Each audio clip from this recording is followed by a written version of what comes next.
नमस्कार गाइस।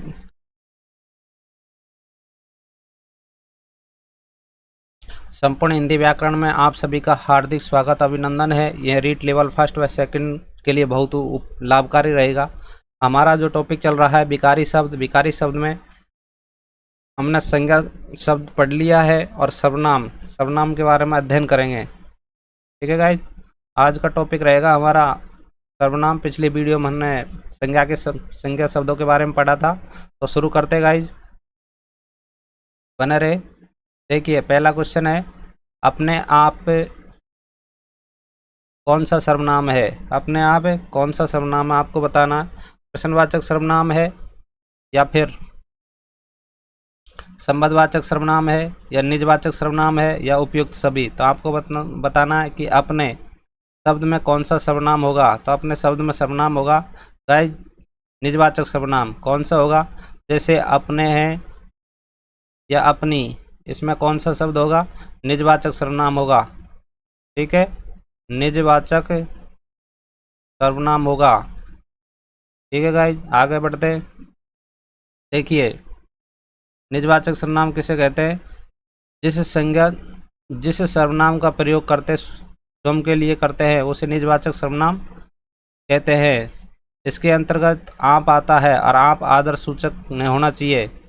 अपने, आप, स्वयं, खुद, यह सभी किसके अंतर्गत आते हैं? निजवाचक सर्वनाम के अंतर्गत आते हैं गाइस। तो आप सर्वनाम की परिभाषा क्या होती है, यानी सर्वनाम किसे कहते हैं, यह आपको देखना है इसमें कि सर्वनाम दो शब्दों से मिलकर बना होता है।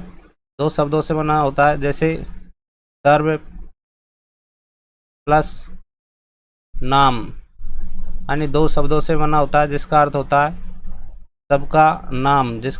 सबका नाम, अन्य वाक्य में संज्ञा के स्थान पर जिन शब्दों का प्रयोग करते हैं, जिन शब्दों का प्रयोग किया जाता है उन्हें क्या कहा जाता है?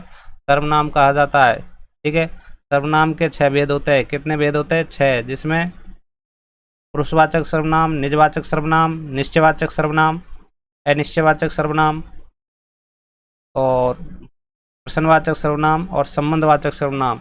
ये सभी सर्वनाम के बारे में हम आज की जो प्रश्नोत्तर रहेगी बहुत महत्वपूर्ण रहेगी, आपके लिए लाभदायक रहेगी। तो आगे बढ़ते हैं। अगला क्वेश्चन है, जितना गुड़ डालोगे उतना ही मीठा होगा। वाक्य में सर्वनाम कौन सा है? आपको बताना है इस वाक्य में कौन सा सर्वनाम है। इस वाक्य में कौन सा सर्वनाम है?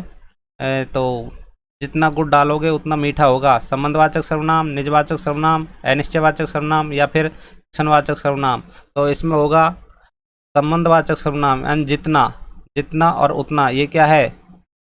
जितना और ये उतना ये क्या है? ये संबंधवाचक सर्वनाम के अंतर्गत आते हैं। किसके अंतर्गत आते हैं? संबंधवाचक सर्वनाम के अंतर्गत आते हैं। ठीक है, आपको ध्यान रखना है संबंधवाचक सर्वनाम।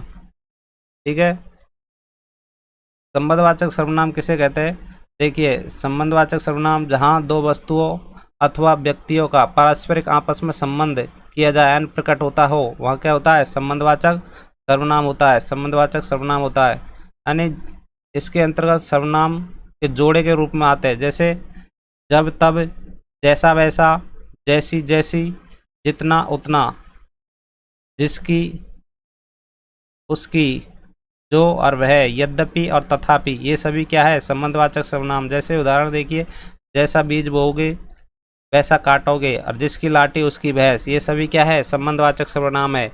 इसी तरीके से आगे बढ़ते हैं। अगला क्वेश्चन है, निम्नलिखित में से निश्चयवाचक सर्वनाम, आपको बताना है निश्चयवाचक सर्वनाम के तृतीय के रूप कौन से हैं। आपको बताना है कि निश्चयवाचक सर्वनाम के तृतीय रूप किसे और किसको, इसे, उसे या मेरी, मेरा, हम या तुम। तो इसका आंसर होगा इसे और उसे।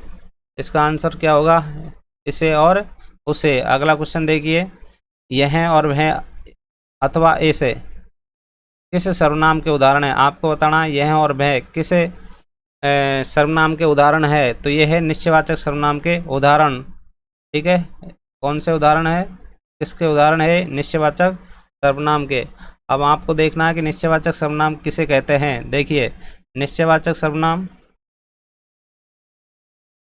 निश्चयवाचक सर्वनाम के निकट या दूर, व्यक्तियों या वस्तुओं का जो निश्चयात्मक संकेत जिन शब्दों से व्यक्त होता है उन्हें क्या कहा जाता है? निश्चयवाचक सर्वनाम कहा जाता है। इसके अंतर्गत यह और वह, इसके अंतर्गत क्या आता है? एक तो यह और वह, ये दो सर्वनाम आते हैं। जैसे कि यह ठीक है, ये अच्छे हैं, वे बुरे हैं और वह राम है। तो ये क्या है? निश्चित है, निश्चितता का बोध करा रहा है। अनिश्चितात्मक संकेत जिन शब्दों से व्यक्त होता है उन्हें निश्चयवाचक सर्वनाम कहते हैं। यह और वह तो निश्चित है। आगे बढ़ते हैं। अगला क्वेश्चन है कि यह पुस्तक वही है जो मेरे पाठ्यक्रम में है। वाक्य में निश्चयवाचक सर्वनाम शब्द कौन सा है? आपको बताना है इस वाक्य में निश्चयवाचक सर्वनाम कौन सा है। कि यह पुस्तक वही है, तो यहाँ पर वहीं पर जोर दे रहा है, तो यही निश्चित का बोध करा रहा है। तो इसका आंसर क्या होगा? कि वही पुस्तक है, निश्चितता का बोध करा रहा है, तो इसका आंसर है वही।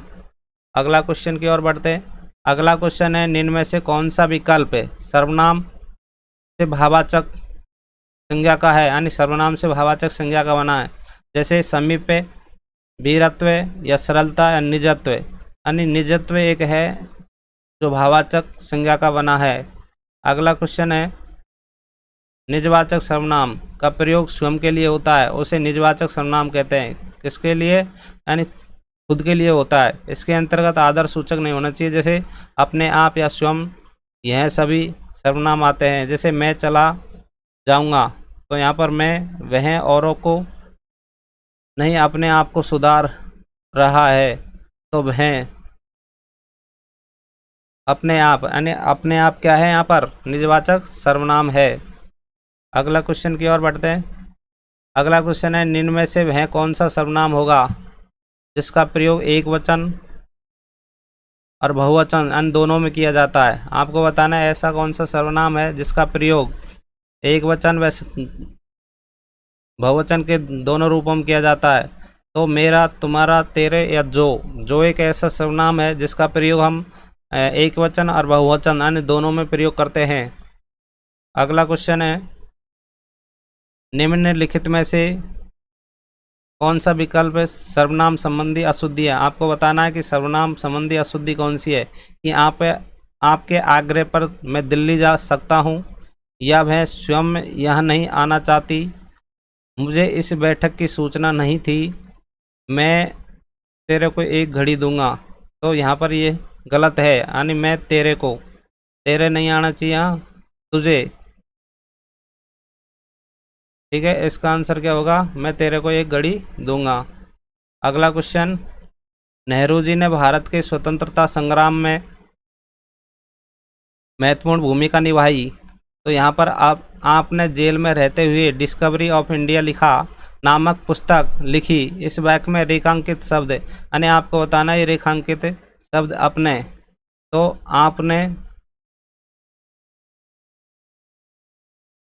आपने शब्द में कौन सा सर्वनाम है। आपको बताना है कि आप में शब्द में कौन सा सर्वनाम है। तो इसमें है अन्य पुरुष सर्वनाम, अनपुरुष सर्वनाम है, यानी दूसरे के बारे में। यानी आपने, जैसे हम किसी के परिचय के बारे में बात करते हैं तो उसमें होता है पहले हम कि नेहरू जी बहुत अच्छे आदमी थे, आपने स्वतंत्रता संग्राम के लिए बहुत महत्वपूर्ण कार्य किया, इस तरीके से बोला जाता है। तो ये क्या हो गया? अन्य पुरुषवाचक सर्वनाम हो गया। ठीक है, अन्य पुरुषवाचक सर्वनाम जिस सर्वनाम का प्रयोग यानी वक्ता या श्रोता के लिए किया जाता है, वक्ता और श्रोता को छोड़कर अन्य के लिए किया जाता है, यानी स्वयं के लिए न कर एक अन्य के लिए किया जाता है, उसे अन्य पुरुष सर्वनाम कहते हैं। जैसे वह, अब, भी, उनका और उनकी, उनके, उनसे, उन्हें, उनसे आदि। जैसे आप, आपका, आपकी, आपने, आपसे आदि, ये सभी क्या है? अन्य पुरुषवाचक सर्वनाम होते हैं। क्वेश्चन नंबर 10, निम्नलिखित में से किस विकल्प में सभी सर्वनाम है। आपको बताना है कि इसमें कौन से सभी सर्वनाम है। जैसे आप, कुछ, जो, यह, हम, तुम, वे, यह, मैं, तुम, आप, किसी, या जो, कोई, वह, स्वयं। तो इनमें से आपको बताना है कि सभी विकल्प में सर्वनाम है, पुरुषवाचक सर्वनाम होना चाहिए। जैसे हम, तुम, वे और वह, ये क्या है? ये सभी पुरुषवाचक सर्वनाम है। ठीक है, आगे बढ़ते हैं। पुरुषवाचक सर्वनाम, जिस सर्वनाम का प्रयोग हम स्त्री व पुरुष दोनों के नाम के स्थान पर किया जाता है उन्हें पुरुषवाचक सर्वनाम कहते हैं। जैसे मैं कल जयपुर जाऊंगा, यानी तो मैं क्या हो गया यहाँ पर पुरुषवाचक सर्वनाम होगा। आजकल आप कहाँ रहते हैं, और वे आज मेला देखने आएंगे, तो ये सभी क्या है, पुरुषवाचक सर्वनाम है। पुरुषवाचक सर्वनाम के तीन भेद होते हैं। कितने होते हैं? तीन। देखिए, उत्तम पुरुष, मध्यम पुरुष और अन्य पुरुष। उत्तम कहता है, मध्यम सुनता है और अन्य की बात, यानी उत्तम तो जो स्वयं कहता है उसके बारे में, मध्यम